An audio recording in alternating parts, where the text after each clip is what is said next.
Iya, pemirsa, terima kasih Anda masih terus menyaksikan Special Report Pilkada Serentak 2024. Dan saat ini kita sudah bersama dengan peneliti utama Poltreking, Mas Duri. Selamat sore, Mas Duri. Selamat sore, Mbak. Iya. Mas. Iya, kita akan bahas data-data dari Poltreking ya. Iya. Mungkin sudah bisa ditampilkan di layar. Saat ini kita bisa menyaksikan posisi untuk Pilkada Jakarta. Data yang masuk dari Poltreking sudah 97,2%, Iya. dengan posisi Pramrano 50,48%, RK Suswono 39,14%, dan Darmakun 10,38%. Ini kemudian kita bisa lihat juga data dari Jawa Timur 81,25%, data yang sudah masuk. Yang unggul saat ini adalah Khofifah dan Emil 45,34%. Kita tadi sudah lihat sudah tumpengan ya. Iya, sudah potong-potong Paslon nomor 2, iya. Kemudian urutan keduanya adalah dengan sangat mengejutkan ya, Lulu. Ada perubahan lagi, Mas? Bukan, Ada perubahan? bukan, kayak sepertinya angkanya Belum update. keliru, belum update sepertinya. Oh, oke. Ya. Jadi kalau di dashboard kita, angka Khofifah itu, makanya tiba-tiba Khofifah jadi 45,3, padahal tadi 60-an. Jadi sekarang di angka 59,42 gitu. Oke, Oke, sama ya. angka terkini adalah 59,42% makanya untuk Lulu Khofifah ya. tiba-tiba jadi 37,2, Iya. kejutan banget. Iya. Jadi kalau Angkanya Lulu berapa jadi di berarti? data kita, di dashboard kita ini 98% ya. Angka pasangan nomor urut 1, Lulu Nur Hamidah Lukmanul Hakim di 8,86%. Lalu untuk pasangan nomor urut 2, Khofifah Indar Parawansa dan Emil Elistianto Dardak di 59,42. Kemudian Tri Risma Harini, Zahrul Azhar Asumta atau Gushan 31,71%. 31,71%. Ini mungkin Datanya ada sudah 90. 97%. 97%. Oke. Oke, kita akan bahas dulu untuk Pilkada Jakarta berarti ya. ya. Apa yang menarik menurut Anda kalau melihat angka-angka yang saat ini berarti sudah 90% juga ya, Mas? Ya, betul. Kita di 98% ya, Iya. terakhir, di angka terakhir kita. Jadi, apa yang menarik dari Pilkada Jakarta, tentu saja, jadi pergerakan para kandidat di mana di awal, RK Suswono cukup unggul ya, itu terekam saya kira di berbagai lembaga survei, tapi kemudian terjadi crash dan temuan terakhir Poltreking, keduanya memang sangat kompetitif gitu. Yeah. Survei kita yang terakhir ya sebelum masa tenang, dan hari ini misalnya ketika angka Pramrano di 50 sekian persen ya, meskipun dalam rentang margin of error sehingga beberapa lembaga survei saya lihat juga tidak berani menyimpulkan apakah ini satu atau dua putaran Iya. gitu. Dan apa yang terjadi di Jakarta saya kira tidak terlalu mengejutkan karena di data survei memang terjadi pergerakan tren yang terbalik gitu. Jadi RK Suswono cenderung turun sementara Pramrano itu cenderung naik. Dan saya kira kalau kita lihat di berbagai data memang cukup ada sedikit kejutan pada Darmakun Pongrekun ya. Iya. Dia sampai menyentuh angka 10%. Iya. Setidaknya versi quick count ya. Iya. Versi real count-nya tentu kita menunggu hasil KPU yang nanti akan memfinalkan apakah satu atau dua putaran.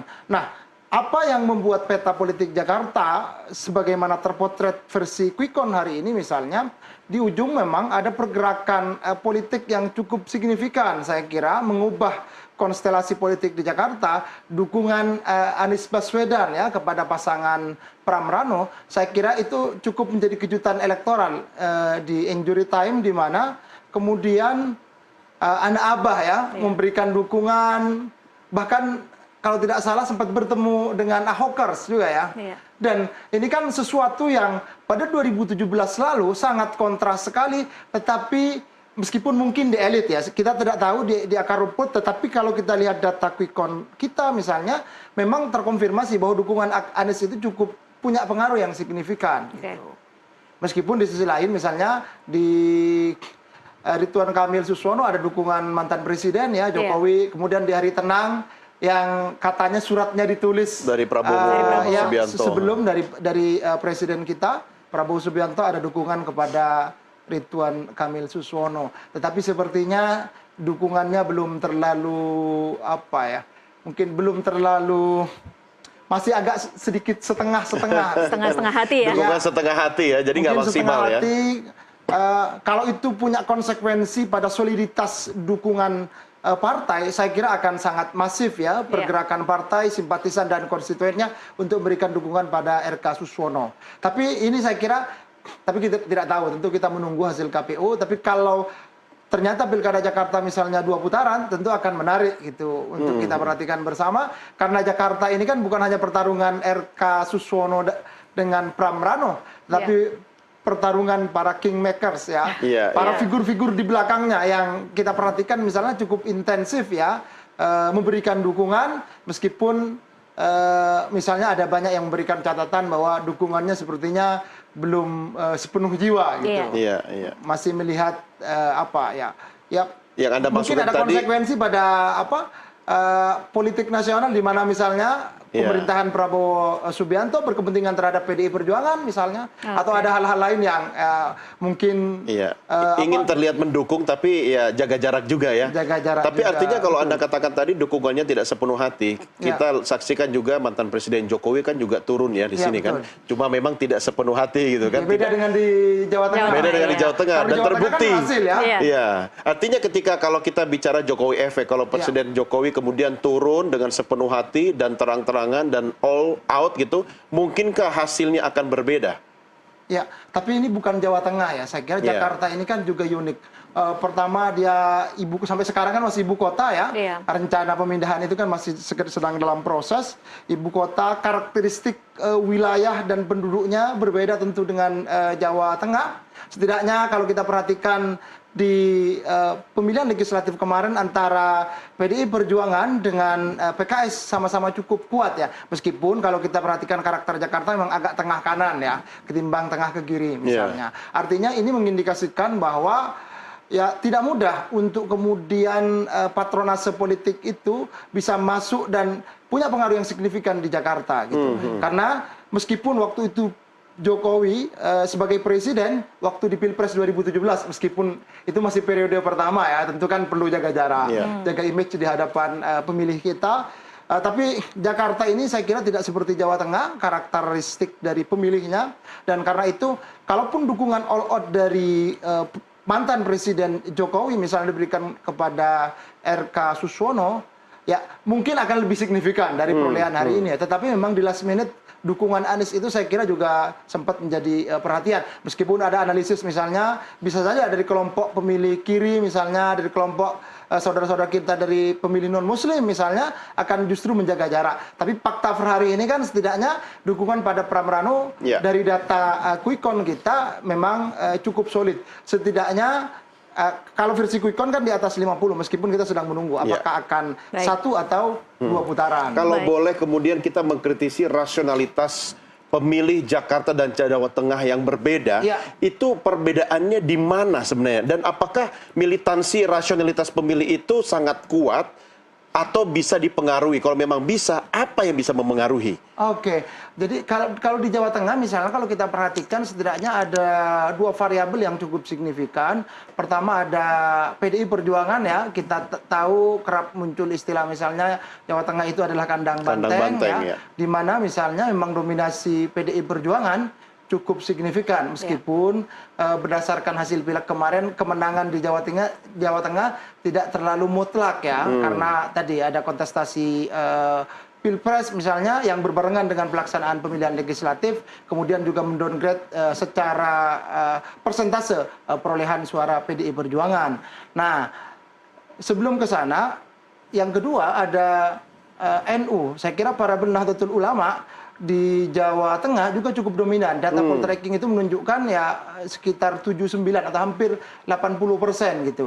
Sedikit di bawah Jawa Timur. Artinya patronase kekiaian yang ada di Jawa Timur, di Jawa Tengah maksud saya juga cukup signifikan, menjadi variabel penting dari konstelasi atau kontestasi politik elektoral yang terjadi di Jawa Tengah. Setidaknya kalau kita perhatikan misalnya pasangan Ahmad Lutfi yang didukung oleh Kim Plus di Jawa Tengah itu juga menggandeng wakil gubernurnya yang incumbent ya, kebetulan juga putra dari Kiai karismatik ya di Jawa Tengah, Kiai Maimun Zubir almarhum.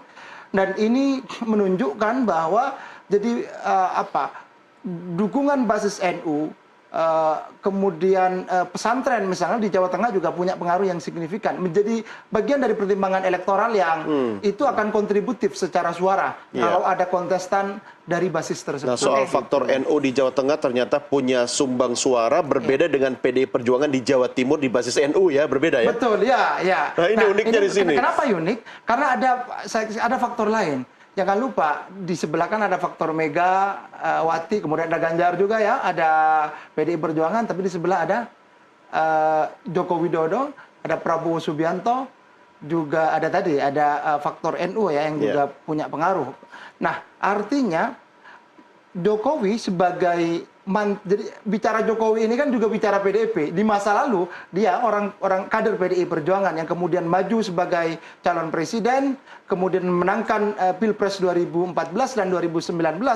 Kemudian tentu konsekuensinya dia punya sebagai figur presiden tentu punya basis elektoral, punya massa, punya pendukung. Dan ini yang kemudian dikapitalisasi oleh Presiden Jokowi sehingga dia di Jawa Tengah dapat mengantarkan pasangan Prabowo Gibran untuk memenangkan Pilpres di basis PDI Perjuangan. Sesuatu yang mungkin kalau kita perkirakan di awal ini PDIP versi Jokowi ya, PDIP-nya Jokowi kan? Iya, betul. Jadi ada PDIP versi Jokowi juga. Jadi kalau tadi ada PDIP versi Jokowi, kemudian ada NU versi Kiai tadi atau Gus ya.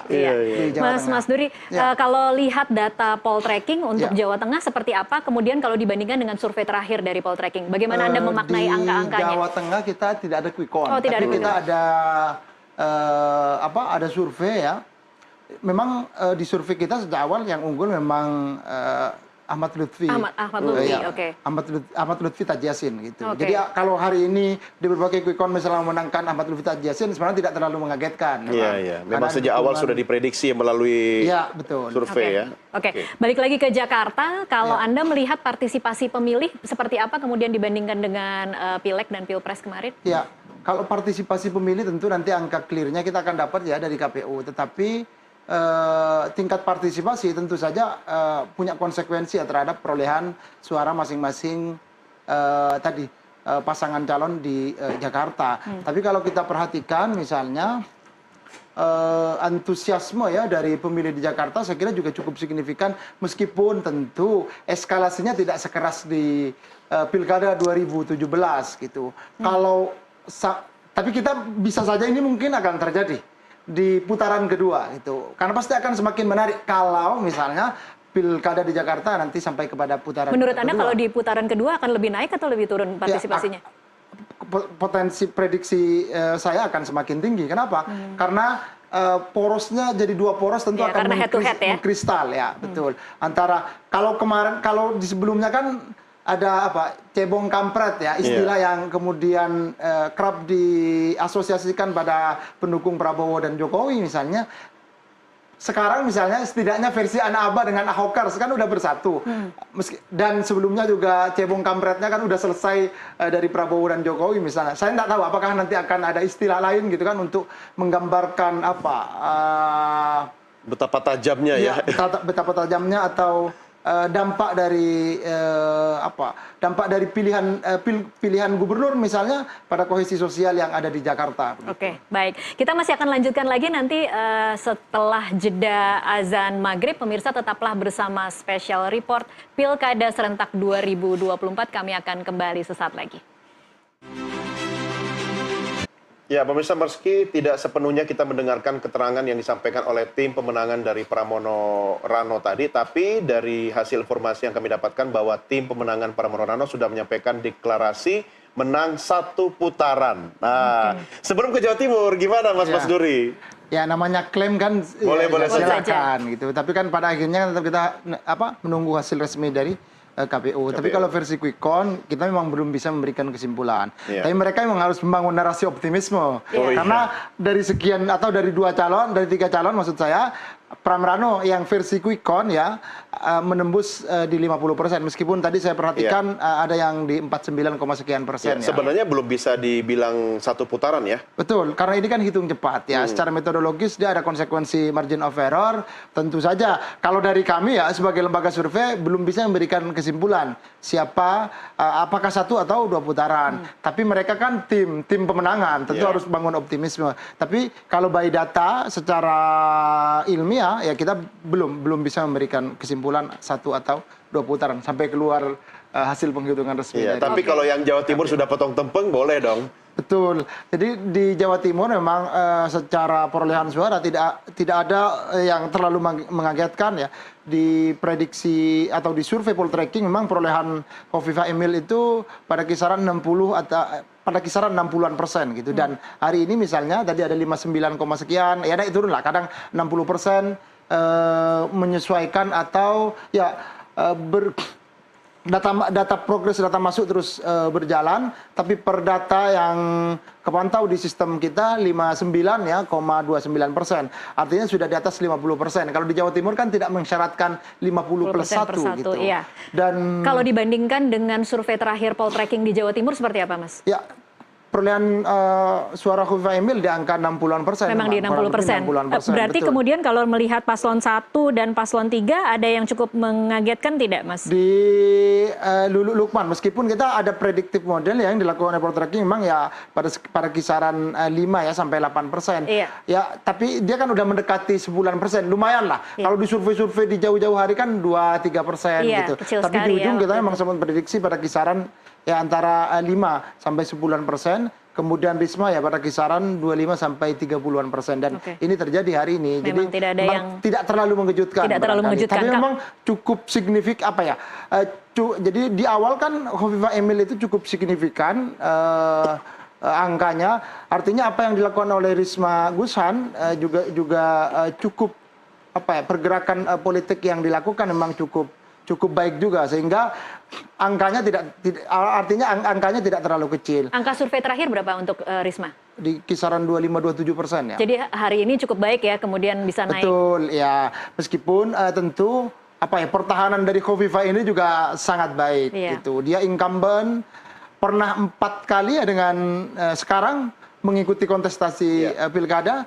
Pertama di periode Pak Dekarwo pertama 2008, 2013, kemudian dia menang di 2018 kemarin dan hari ini menang Kalau kembali. bicara figur berarti Khofifah menang banyak ya.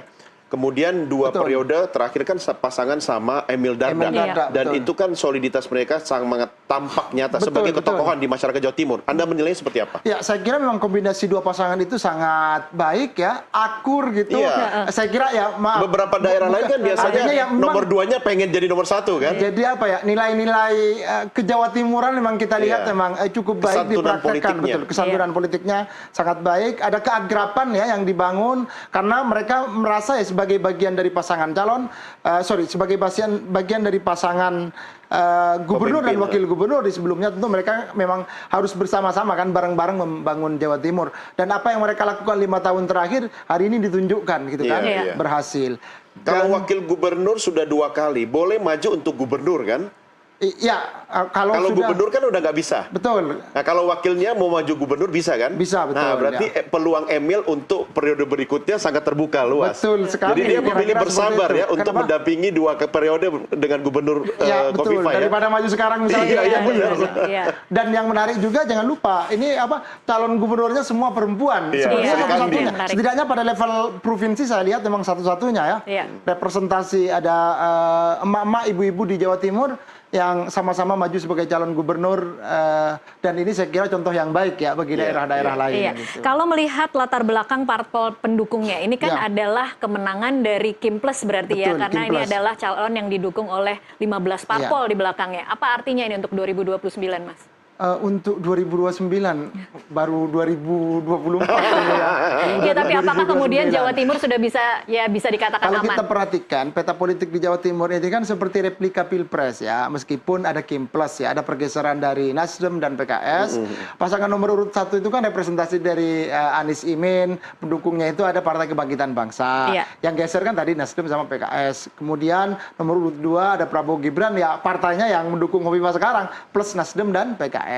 Lalu ada PDI Perjuangan, pendukung dari Ganjar Mahfud. Artinya apa yang terjadi di Jawa Timur ini memang cukup seru gitu. Kenapa? Karena memberikan laga kedua, kesempatan kedua gitu. Tapi bagi warga afirmasi Jawa Timur. berarti, afirmasi terhadap kemenangan Pilpres saat ini begitu. Karena yang menang kan berarti Prabowo Gibran lagi. Iya, betul kira-kira. Tapi kan modalnya memang modal personal yang Iya, bersangkutan. modal tokoh ya, betul. iya. Jadi memang rekam jejaknya secara politik, secara basis kultural misalnya memang Hovifah Emil ini memang cukup unggul dibanding dengan Iya, kalau saya balik lagi lainnya. ke soal faktor ke NU-an tadi di Iya. Jawa Tengah juga ada, Betul. tapi memang mayoritas Jawa Timur lah. Paling kuat Jawa Faktor Timur, dukungan betul. NU pasti sangat berpengaruh. Iya. Jangan lupa pasangan yang lainnya kan juga NU kan. NU Lulu kan NU banget betul, gitu ya. Lulu NU. Dan dia berbicara di panggung nasional. Sementara kalau kita lihat Khofifah juga pernah jadi Menteri Sosial yang kemudian digantikan oleh posisi Tri Risma hari ini Iya. gitu kan. Betul, ya. Ini Iya. kan Serikandi ini kan semua punya panggung nasional, tapi ternyata untuk bicara di lokal Jawa Timur, apa yang membuat Khofifah sangat hebat dan kuat? Hovifah itu kalau bicara NU, ya, Hovifah itu sudah beberapa periode memimpin Muslimat Muslimat, NU, betul. Dan basis terbesarnya itu ada di Jawa Timur gitu. Artinya kalau bicara soal NU, memang betul bahwa Lulu juga bagian dari NU. Tapi kalau bicara kekentalannya, saya kira Hovifah ini sudah tidak dipertanyakan lagi lah ke NU-annya. Tapi kalau Risma barangkali saya pernah mendengarkan statement bapak saya dulu NU, berarti kan bapaknya kira-kira, bukan ibu Rismanya. Oke, iya. Tapi kira-kira memang suara NU pada pilkada hari ini cukup terbelah berarti ya, Mas? Kalau kita perhatikan kan di survei kita ada 80% dukungannya banyak ke Hovifah Emil. Kalau terbelah dalam artian terbelah sangat signifikan, tentu tidak. Dukungannya pasti sangat besar kepada Hovifah Emil. Saya ada data distribusi perolehan suara ya berdasarkan Quick Count. Pasangan Hovifah Emil ini unggul cukup signifikan itu di daerah Madura, basis NU juga. Kemudian ada Tapal Kuda 64,98%. Ini kalau istilah di Jawa Timur Madura swasta ya. Basis sama juga, basis pesantren, basis NU di sana sangat kuat. Lalu di urutan ketiga ada Pantura di 62,87%. Baru kemudian Mataraman ya 57,5. Kemudian 48,79 di Arek. Nah, kalau kita perhatikan dari data ini memang yang jadi salah satu basis dari PDI Perjuangan itu kan di daerah Mataraman dan Arek ya sebagian gitu. Dan hari ini misalnya kalau di Mataraman tidak terlalu, tapi yang cukup sengit saya kira di Arek. Salah satu penyumbang terbesarnya mungkin untuk Risma karena di sini dia persikuikon ya 43,77% di Arek. Kontribusinya kemungkinan besar dari Surabaya karena itu salah satu basis Risma kan, basis PDI, basis Risma di mana sebelumnya dia pernah jadi wali kota di sana. Ya. Bagaimanapun juga sebenarnya incumbent itu memiliki potensi yang jauh lebih besar dibanding pendatang ya. Dan itu sudah dibangun dengan sangat efektif oleh Khofifah dan Emil dengan pasangan yang sama 5 tahun saat memimpin Jawa Timur. Ya. Nah, bagaimana ketika itu kita lihat di provinsi-provinsi lain, tapi tidak serta-merta bisa diduplikasi kasusnya. Apa faktor pembeda Jawa Timur dengan wilayah lain? Ya, jadi kenapa kemudian incumbent di Jawa Timur ini cukup sukses ya? Atau sukses memimpin sehingga dia dapat menjaga stabilitas approval rating, tingkat kepuasan. Kalau dari data kita di atas 80% ya tingkat kepuasan terhadap pemerintahan Hovifah Emil. Dan ini tentu kabar baik bagi dia sebagai incumbent. Setidaknya kalau by data approval rating, dia punya peluang untuk dapat tadi pemilih yang puas gitu. Meskipun realitas hari ini versi Kukon misalnya pada kisaran 59 atau 60%. Oke, baik kita sama-sama lihat lagi Mas Duri, ini data terakhir dari Poltreking, data yang masuk sudah 97,6% ya. Ya. Kemudian untuk Jawa Timur, Khofifah memimpin dengan 59,46%. Kemudian Tri Risma Harini, Zahrul Azhar menduduki posisi kedua dengan 31,66%. Iya. Dan terakhir Lukmanul Hakim 8,88%. Lagi-lagi yang memang mungkin bisa dilihat seperti anomali di Jakarta adalah di Jakarta mungkin kita bisa lihat Dharma Kun yang naik menjadi 10%, kita bisa melihat juga anomali yang cukup mengejutkan adalah Lulu yang kemudian menjadi 8%. Apa nih kira-kira analisanya, Mas? Apa yang dia lakukan selama masa kampanye sehingga kemudian angkanya bisa melonjak begitu tinggi dari posisi survei terakhir? Ya, kalau sebenarnya bukan kemudian terlalu tinggi ya, tapi bukan juga anomali barangkali, tetapi di mana pergerakan angkanya memang sedikit di luar ekspektasi Prediksi, banyak iya. orang ya. Kenapa itu terjadi? Kalau di Jakarta kemungkinan pemilih yang memilih Dharma Pongrekun, mereka menghindari ketegangan yang terjadi di antara dua kubu iya. gitu. Nah, sepertinya meskipun kan kerap sering melucu ya dari statement-statementnya begitu. Nah, itu ternyata ya menghadirkan simpati tersendiri, menghadirkan efek positif terhadap pemilih sehingga kemudian ada keterpautan gitu untuk sepertinya menarik juga alternatif Dharma Pongrekun ini. Iya. Nah, kalau di Jawa Timur dulu tentu basis PKB saya kira. Jadi PKB itu kan pemenang pileg ya. Iya. Sedikit banyak tentu kader-kader simpatisan PKB yang ada di daerah punya kesungguhan hati ya untuk memenangkan kandidat yang diusungnya. Dalam hal ini ya tentu Lulu Lukman dapat berkah dari posisi elektoral di pileg kemarin yang masih kesisa gitu, atau masih terasa dampaknya terhadap pilkada di Jawa Timur hari Berarti ini. cukup solid ya suara PKB ketika kemudian diminta untuk mendukung. Lumayan, karena angkanya kan di atas 20, di atas 22 berapa? 21 apa 22 sepertinya di pileg kemarin. Ya satu-satunya kan yang bisa yang bisa mengusung sendiri kan PKB gitu. Iya. Oke, baik. Kita akan coba break dulu, pemirsa. Atau ada data terbaru? Oh, data terbaru. Nah, karena ini langsung alatnya di sini. Data terbaru dari daerah mana? Daerah yang mungkin tadi belum kita bahas ada. Kita keluar Jawa. Keluar Jawa ya. Kayak wilayah ada Sumatera mana yang menarik? Sulawesi Tengah, Kalimantan Tengah.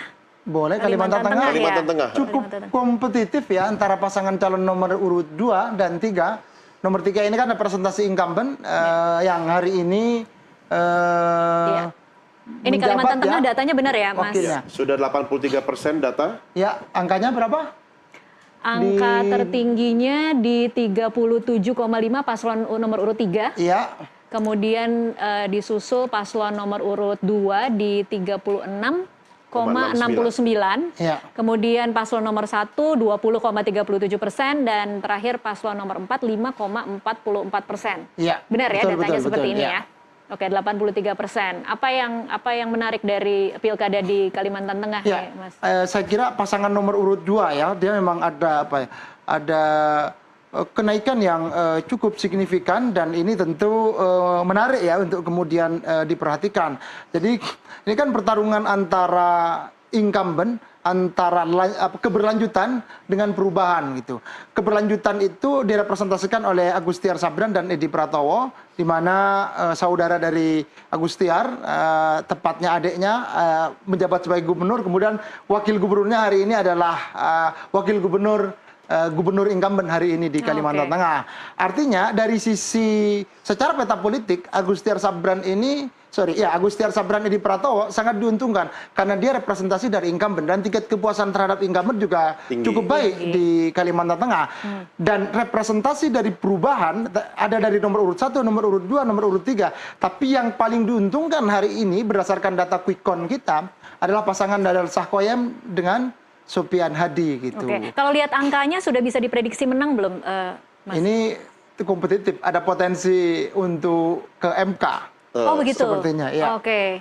Karena datanya tadi masuk berapa? Asumsi aman MUE quick count itu kan 1% lah gitu. Iya. Meskipun Dan ini ada ya 4 paslon sebenarnya ya? di bawah Ada 4 paslon. 1%. Oke. Cuman Masih bisa ke yang MK aman ya? kita pakai 1% misalnya masih dalam rentang margin of error gitu. Oke, yang belum dibahas mungkin Kepulauan Riau dan Sulawesi Nah, Tengah. Kepulauan Riau ini sangat menarik saya kira. Kenapa? Karena hasilnya hampir sama dengan hasil survei Poltreking Indonesia. Jadi survei kita itu memprediksi Ansar Nyanyang itu di angka 55,5%. Angka hari ini kalau di dashboard saya 55,06. Kemudian Muhammad Rudi Auno Rafiq di 44,5. Sekarang di 44,9,4. Artinya tingkat presisi dari survei terakhir yang dilakukan oleh Poltreking di sana sangat baik ya, memprediksi pemenang pilkada di Kepulauan Riau.